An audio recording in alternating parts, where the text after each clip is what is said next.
Have you ever found yourself in a conversation where, even after expressing everything you wanted, you walked away feeling defeated? Have you ever felt that tightening in your throat, as though each word you uttered distanced you further from your own strength? Perhaps you're surrounded by people who speak loudly, interrupt, mock, and dominate spaces with arrogance cloaked as confidence.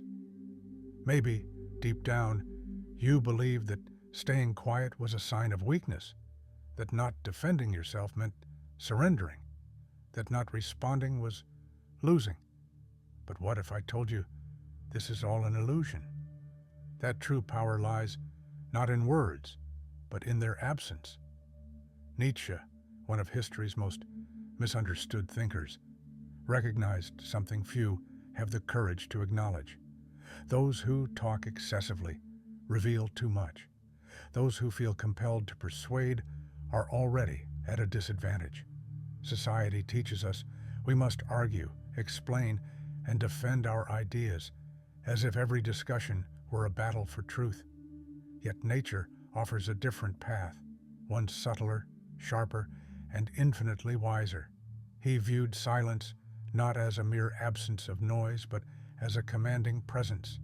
Silence unsettles, it disrupts, it forces others to confront themselves. This video is for you who feels ignored, overshadowed, or unheard. For you who leaves conversations feeling no one truly grasped what you meant to say.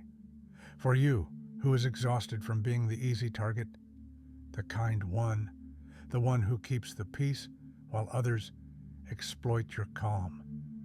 You may have mistaken your silence for submission, but today I'll show you that silence can be your greatest weapon, and true victory comes not from winning an argument, but from never needing to engage in one. Prepare to see silence in a new light, not as a lack of response, but as the ultimate response. Let's dive into Nietzsche's ideas and learn how to master any situation without uttering a single word. Why do we feel such an urge to respond, to rebut, to correct, to prove we're right? Deep down, we've been conditioned to believe that truth must be defended fiercely, that silence equates to letting others win. But Nietzsche saw this as a sign of our deepest weakness, the fear of appearing frail. Behind this fear lies the ego, a fragile ego that cannot bear being challenged, that equates disagreement with attack, and that turns every conversation into a battlefield. Nietzsche argued that most people don't seek truth when they argue. They seek power. They aim to reinforce their beliefs, not because those beliefs are solid, but because if they waver, everything collapses. In this sense, arguing is not a pursuit of wisdom, but a defensive shield, a desperate cry from the ego to control the narrative. What does this mean? When you feel driven to justify yourself, to prove your point, you've already entered their game and lost. The mere need to defend your position reveals you're still trapped in the desire for acceptance, validation, or understanding. Nietzsche called this the herd mentality, the behavior of those who live under others' expectations, striving to be seen as good, correct, or just. But this quest for approval is precisely what keeps you weak. True strength, Nietzsche said, lies not in convincing others, but in not needing to. It's in holding your vision steady, despite laughter, criticism, or rejection. It's in being misunderstood, yet unshaken. He proposes a power not measured in verbal victories, but in inner mastery, a power that grows when you remain calm, while others lose control. If you want to win, understand this. The game of debate is a theater, and the first to react has already lost. Nietzsche knew that a reactive mind is a controlled mind. The observing mind, however, is the dangerous one, because it rises above the need to prove anything. But if we shouldn't react, how do we exert power over others? If words betray us, how do we convey strength without speaking? Nietzsche had an answer rooted in his concept of the Übermensch, the being who transcends common morality and dominates through absolute self-control. The Übermensch doesn't need to win debates or engage in petty emotional games. He observes, understands, and chooses carefully when to speak, and, more crucially, when to stay silent. His silence is not empty. It's a threat, an authority, the sound of self-mastery. While others shout, he commands respect with his gaze. While others explain, he reveals their weaknesses with his calm. His silence is a wall, and those on the other side despair, trying to guess what lies behind it. In their desperation, they err, they reveal too much, they lose balance. This silence is not passivity, but absolute control of one's energy, a strategic economy. The Übermensch knows every spoken word is a move revealed, every emotional reaction a weak point exposed. He remains quiet, not because he has nothing to say, but because he doesn't need to say anything. His presence speaks for him, and it unsettles, because it forces others to face their own noise. In a world of clamor, those who master silence are kings. Nietzsche saw the Übermensch as one who creates his own values, rules, and morality, independent of others' validation. This is why he is feared. Nothing destabilizes more than someone who cannot be swayed by guilt, fear, or the need for acceptance. His silence is a shield against these manipulations, and when he speaks, his words can topple empires. But this raises a question. Why does silence unsettle others so deeply? Why do people feel threatened when someone chooses not to react? What happens in the human mind when confrontation is met with absence? The answer lies in psychology, and we'll explore it next, because understanding silence's power requires understanding the chaos it creates in others' minds, and it's far deeper than it seems. Silence is not just the absence of sound, it's a mirror, and what it reflects is often unbearable for many. When you choose not to respond, you're not just silencing yourself, you're forcing others to hear their own voice, to face their arguments without the comfort of resistance. This destabilizes because most people speak not to express, but to protect themselves, to convince themselves, to hide the void between their words and their true selves. When you remain silent, their mask falls away. Social psychology shows that in confrontations, silence is perceived as judgment. It doesn't matter if you're simply listening.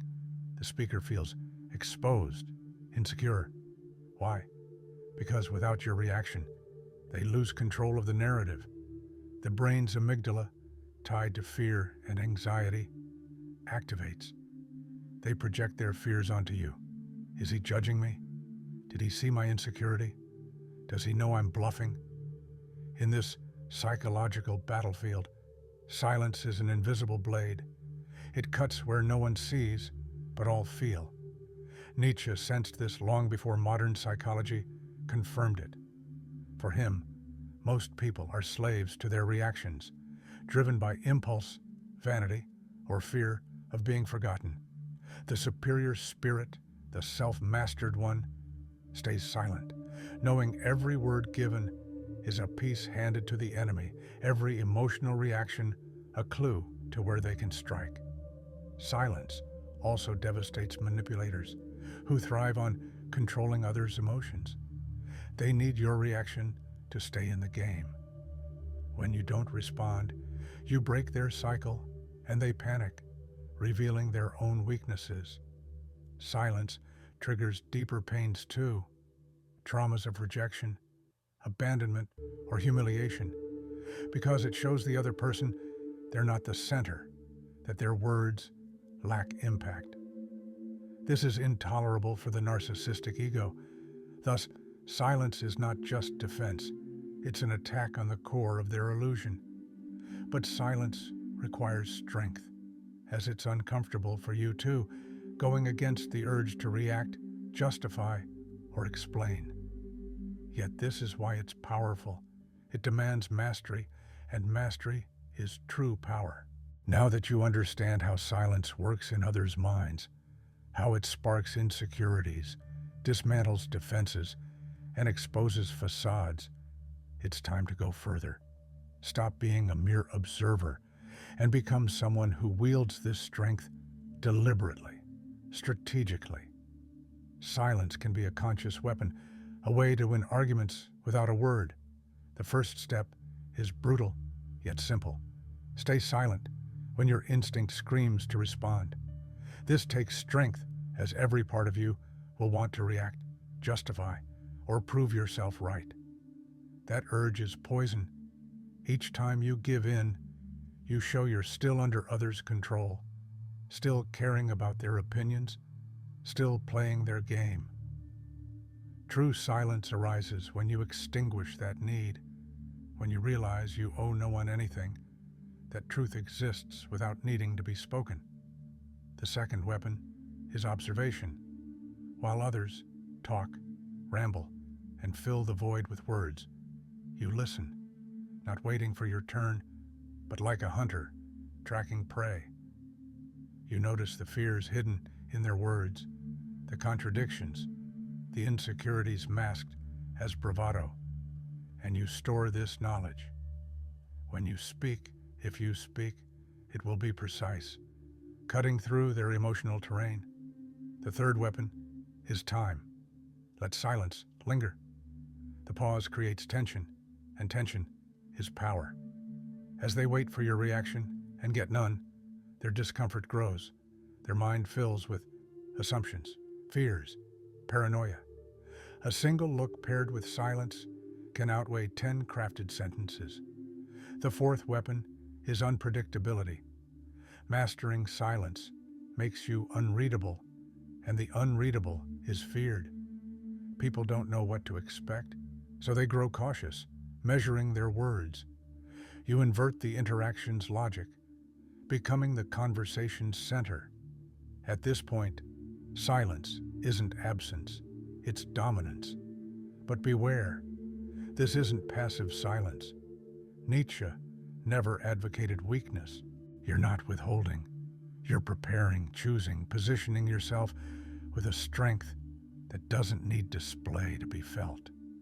When the moment comes, a single precise sentence can end the discussion, not because it's louder, but because it's truer, deeper, undeniable.